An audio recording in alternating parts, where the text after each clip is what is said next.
La semaine dernière, on m'a proposé de jouer James Bond. J'ai refusé. Mais je ne suis pas gadget. Je ne suis pas gadget. Ils m'ont appelé en pleine nuit. Des Américains. Hello, do you want to play James Bond? What? James Bond, a spy for a movie. Un instant, please. J'ai quand même réfléchi une minute, ce n'est pas toutes les nuits qu'on vous fait une proposition comme celle-là. No, thank you, I am not gadget. Are you sure? Bah yes, yes, I'm sure. Bah, I am not gadget, I am not gadget. Ils avaient l'air surpris. Je sais pas comment ils ont eu mon numéro. C'est bien les Américains, ça. Ils ne se soucient même pas du décalage horaire. Ils n'imaginent même pas un instant qu'ils vont vous réveiller. Je ne sais même pas s'ils savent qu'en France on dort pendant qu'ils travaillent.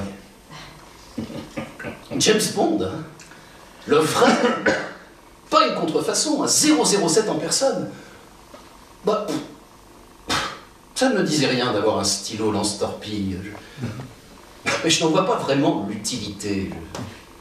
Je veux bien que la plume soit acerbe, mais de là à tout faire exploser au moindre gribouillage, cette façon d'être pamphlétaire, incendiaire à tout bout de champ ne me correspond pas. Non, je préfère que la pensée fasse son chemin et que ça décante gentiment. Je suis plus pour les bombes à retardement. Ah, bien sûr, j'aurais pu me laisser séduire par la voiture. Une Aston Martin, c'est la classe.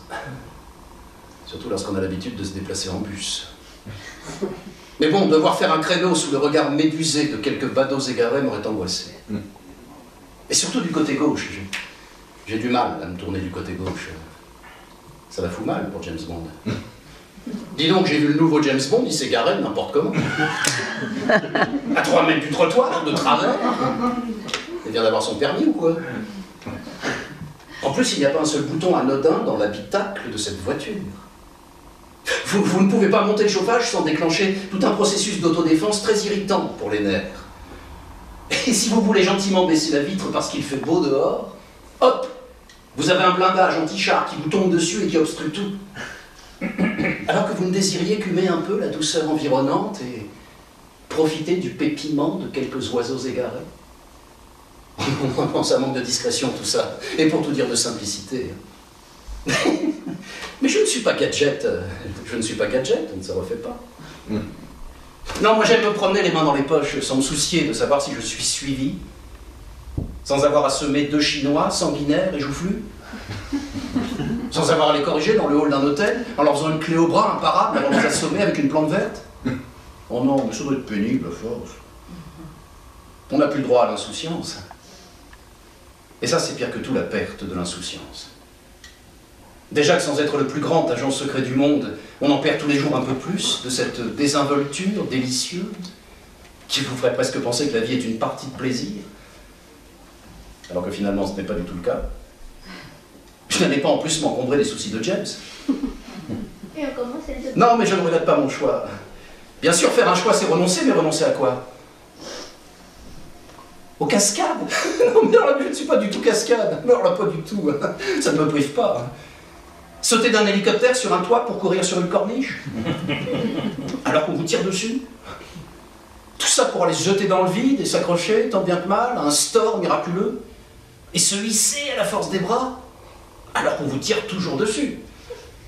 Pour enfin pénétrer par une fenêtre ouverte dans une chambre obscure et se retrouver dans un lit avec une sublime brune au corps de rêve, certes, mais qui ne pense qu'à vous mettre un somnifère dans votre whisky.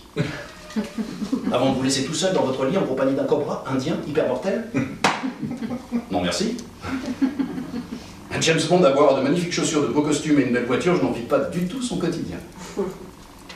Je ne suis pas cascade, je ne suis pas cascade.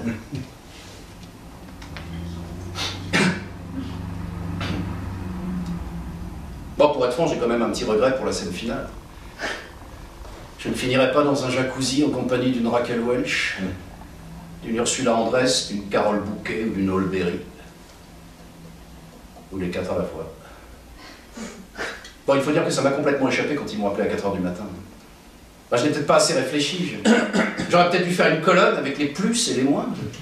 Non, mais je connais des gens qui font ça. Il paraît que ça marche, même si ce n'est pas miraculeux non plus. En même temps, je n'allais pas leur dire « Ok, je suis d'accord », mais juste pour tourner la fin du film.